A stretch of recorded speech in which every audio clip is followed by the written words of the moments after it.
Headlines. प्रायोजक राम बंधू लोणचे आणि पापड. जोडी शानदार.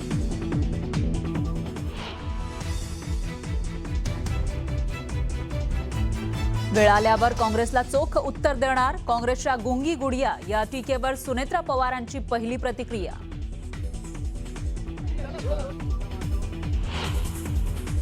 मला असं वाटतं की अतिशय खालच्या स्तरावर हे उतरलेले आहेत.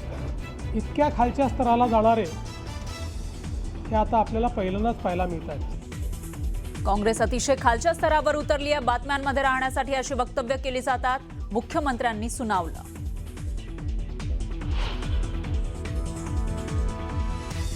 सुनेत्रा पवार सक्रिय राजकारणात कार्यरत. त्यांच्याबाबत बोलताना पातळी सोडून बोलणं योग्य नाही. पृथ्वीराज चव्हाण यांचा काँग्रेसला घरचा आहे. शिवसेना पक्ष आणि चिन्हावर सुप्रीम कोर्टात आता बुधवारी होणार सुनावणी. धनुष्यबाण चिन्ह कोणाला मिळणार? कोर्टाच्या या सुनावणीकडे सगळ्यांचं लक्ष.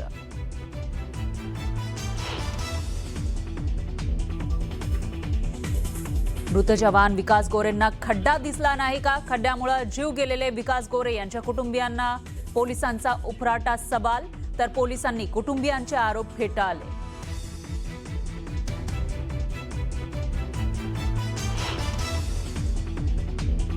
नवी मुंबई विमानतळाला दिबा पाटलांचं नाव देण्याच्या मागणीसाठी दिल्लीत जंतर मंतरवर उद्या भूमिपुत्रांचं आंदोलन. सरकार निर्णय का घेत नाही? खासदार म्हात्रेंचा सवाल.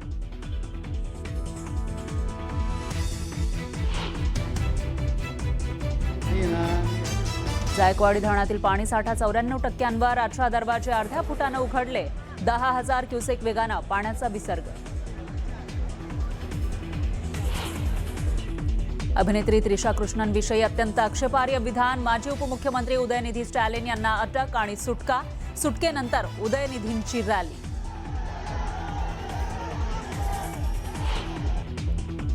आणि फुकेटहून दिल्लीकडे येणाऱ्या एअर इंडियाच्या विमानात अचानक भीषण टर्ब्युलन्स. विमान थांबलं, उलटं सुलटं झालं.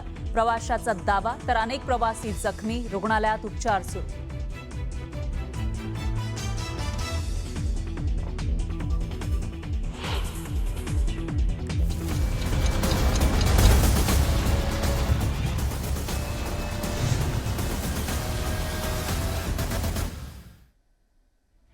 नमस्कार, मी फराह खान. तुम्ही बघता महाराष्ट्राचा number 1 Marathi news channel news 18 Marathi, आवाज महाराष्ट्राचा. आणि प्राईम टाइम बुलेटिनमध्ये पुढच्या तासाभरात आज दिवसभरातल्या सर्व महत्त्वाच्या घडामोडी आपण बघणार आहोत. आणि सुरुवातीला आत्ताची सगळ्यात मोठी बातमी आहे.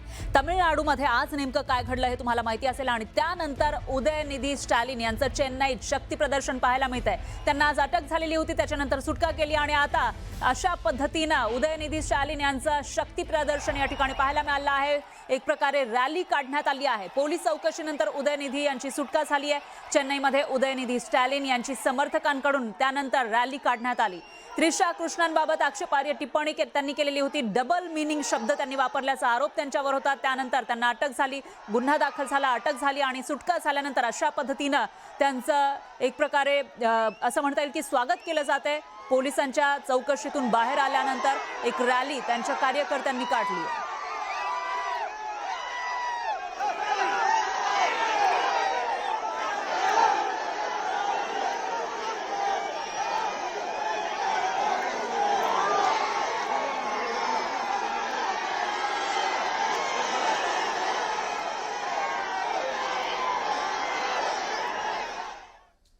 दरम्यान आज तामिळनाडूमध्ये हाय व्होल्टेज ड्रामा रंगलेला होता.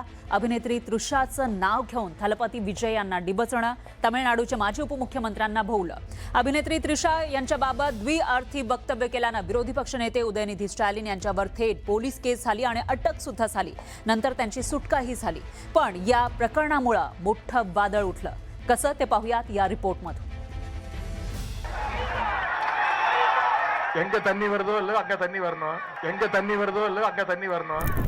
तामिळनाडूचे माजी उपमुख्यमंत्री आणि विद्यमान विरोधी पक्षनेते उदयनिधी स्टॅलिन यांना याच वाक्यानं अडचणीत आणलं.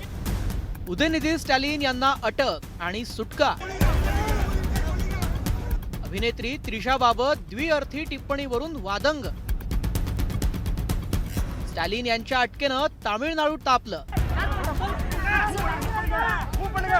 उदयनिधी स्टॅलिन यांना अटक करून नेताना त्यांच्या कार्यकर्त्यांनी मोठा गोंधळ घातला.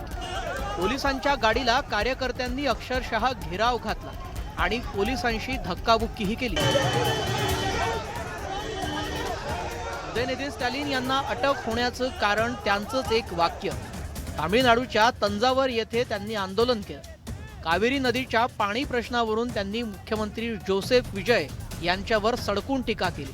त्याचवेळी जमावातून लोकांनी अभिनेत्री त्रिशाचं मोठ्या आवाजात नाव घेतलं आणि उदयनिधी स्टॅलिन यांनी कथितरित्या अश्लील आणि द्विअर्थी विधान केलं. पहा स्टॅलिन नेमकं काय म्हणाले होते. திமுக மேல என்ன பொய் வழக்கு போடலாம், என்ன பொய் கேஸ் போடலாம்.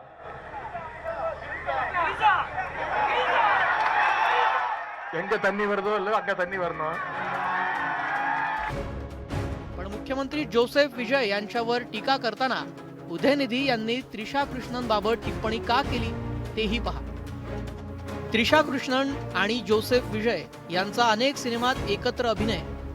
विजय त्रिशा यांनी 2004 मध्ये गिल्ली चित्रपटात पहिल्यांदा एकत्र काम केलं. तिरुपाची, आधी, कुरुवी, लिओ या चित्रपटात एकत्र अभिनय केला.